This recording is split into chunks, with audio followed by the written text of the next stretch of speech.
Deux nouveaux produits qui rentrent dans cette gamme avec un Tornado Powerline et un Enduro. Donc ça, c'est deux nouveaux produits qui viennent étoffer la gamme.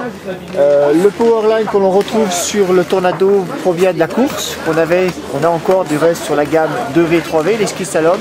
Et en fait, c'est un concept où on intègre dans la structure du ski une barre métallique qui est noyée dans un matériau viscoélastique et qui a un objectif, c'est suspension active, c'est-à-dire stabilité, performance, contrôle du ski à vitesse élevée, sur piste principalement. Alors bonjour, ski test Serre Chevalier 2011, donc on vient de tester les nouveaux Salomon 2011 Tornado.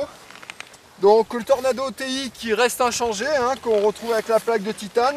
On avait Tornado la dernière, Tornado TI, donc c'était le Tornado plus péchu. Et un nouveau Tornado TI qui arrive, mais c'est le Tornado TI Powerline.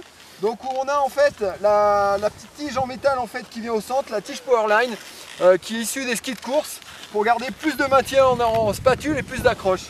Donc on a testé les deux avec Jérémy. Donc on se les a échangés sur la piste qui est quand même bien dure aujourd'hui. Et on sent vraiment en ce qui concerne le Powerline un plus de stabilité, un plus d'accroche vraiment à grande vitesse. À grande vitesse on sent vraiment que c'est un ski qui a une trajectoire beaucoup plus précise, alors que en ce qui me concerne je trouvais le TI normal un petit peu plus flou à grande vitesse. Je pense que le TI normal c'est un ski qu'il ne faut pas hésiter à prendre en taille un petit peu plus grande. Là on les a testés en 173, un skieur qui va chercher de la polyvalence, notamment un ski qui permettra de sortir un peu en poudreuse également, n'hésitera pas, on est autour de 70 kg à le prendre un peu plus grand. Moi mon ressenti donc sur ces deux skis, j'ai commencé sur le Powerline, vraiment un ski physique, un ski qui s'adresse plutôt à un skieur sportif. Ça reste un ski race dans son agressivité sur piste avec une grosse accroche. Après c'est vrai qu'il faut les jambes pour s'engager. Pour ma part j'ai préféré celui-ci pour son côté polyvalent et tolérant. C'est plus grand public et ça s'adresse aux skieurs intermédiaires.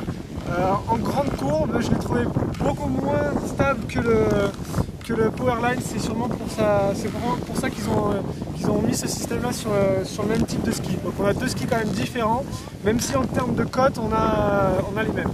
Voilà, donc c'est deux skis donc, au tempérament piste, mais qui permettront de sortir un peu en poudreuse. On va dire des bons 70. On est à 79 au patin sur le 173. Donc en sortie de piste, ça reste facile. Très correct. Merci.